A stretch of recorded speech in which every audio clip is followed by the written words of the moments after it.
सोनम वांगचुक की गिरफ्तारी को लेकर पूरे देश में सवाल उठ रहे हैं। विपक्ष से लेकर सोनम की पत्नी और अब शंकराचार्य भी सोशल मीडिया पर ये सवाल उठा रहे हैं कि आखिरकार उन्हें जेल में क्यों डाला गया।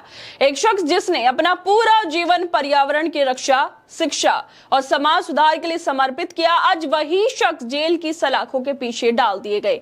क्या ऐसे ही अब बीजेपी की सरकार में सच्चे और ईमानदार लोगों को सम्मानित किया जाता है, या फिर अब हालात इतने बदल चुके हैं कि जो सत्ता के खिलाफ आवाज उठाए उसे खामोश करना ही सरकार का मकसद बन गया। सोनम वांगचुक की गिरफ्तारी सिर्फ एक इंसान की गिरफ्तारी नहीं है, ये उन तमाम लोगों के लिए चेतावनी है जो देश और समाज के लिए सच बोलने की हिम्मत रखते हैं। सोनम वांगचुक के ऊपर राजद्रोह जैसी संगीन धाराएं लगा देना, वो भी तब जब उन्होंने सिर्फ पर्यावरण, जल संकट और लद्दाख की चिंता की है। सोनम वांगचुक ने ऐसा क्या कह दिया था जो सत्ता को नागवार गुजरा? क्या लद्दाख के लोगों के हक की बात करना देशद्रोह है? क्या कॉर्पोरेट घरानों को पर्यावरण के संसाधन सौंपने का विरोध करना अब राजद्रोह बन गया? ये सारे सवाल अब लोगों के दिलो दिमाग में घूम रहे हैं। इसी बीच शंकराचार्य अभिमुक्तेश्वरानंद की एक वीडियो वायरल हो रही है, जिसमें वो इस बात पर जोर देते हैं कि सोनम वांगचुक ने नई पीढ़ी के लिए बहुत योगदान दिया, उन्हें जेल में डाल देना ठीक नहीं है। उन्होंने कहा कि सरकार जब किसी को पुरस्कार देती है तो उससे पहले सारी जांच पड़ताल करती है, उसकी पृष्ठभूमि खंगालती है। ऐसे में जब भारत सरकार ने वांगचुक को सम्मानित किया तब वो देशभक्त थे, समाज सुधारक थे, लेकिन जब वो सरकार की नीतियों पर सवाल उठाते हैं तो उन्हें देशद्रोही घोषित कर दिया जाता है। ये कौन सा पैमाना है?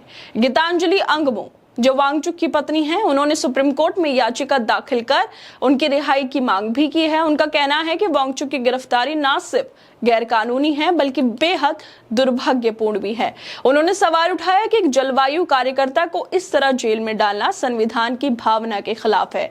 अगर कोई अपने लोगों के लिए, अपनी जमीन के लिए, अपने पर्यावरण के लिए खड़ा होता है तो क्या वो अपराधी हो जाता है?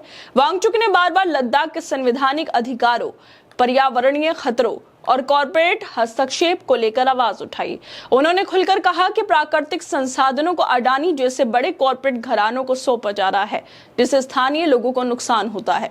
लेकिन जैसे ही उन्होंने उन मुद्दों पर बात करनी शुरू की, अचानक उनके खिलाफ सख्त धाराएं लगा दी गईं। क्या सरकार को पहले से ये सब नहीं पता था? जब उन्हें सम्मानित किया गया तब ये सारी बातें क्यों नहीं उठी? इसी बीच अब शंकराचार्य अभिमुक्तेश्वरानंद ने भी कहा है कि सोनम वांगचुक जो है उनके बारे में पूरा देश जानता है। उनका जो योगदान है खासकर नई पीढ़ी के लिए, उसको रेखांकित करते हुए फिल्म तक बनी और पूरे देश ने पसंद की उस फिल्म को।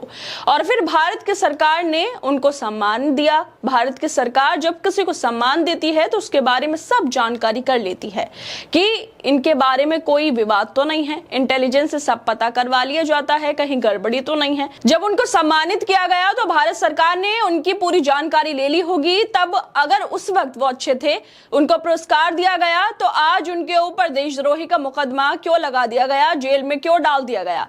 बहुत ही चिंता का विषय है ये। इससे सच्चे लोग जो हैं घबराए हुए हैं कि अगर हम अच्छा काम करने के लिए भी निकलेंगे तो हमको भी पीड़ा दी जाएगी। तो इसलिए सोनम वांगचुक जैसे लोगों को इस तरह की धारा में बंद नहीं किया जाना चाहिए। धारा उनके ऊपर से हटाई जाए और उनको मुक्त किया जाए। पर्यावरण की वो लड़ाई लड़ रहे थे, अपने लद्दाख लेह के लोगों के लिए वो लड़ाई लड़ रहे थे। आज वांगचुक को समर्थन देने वालों की कतार लंबी होती जा रही है।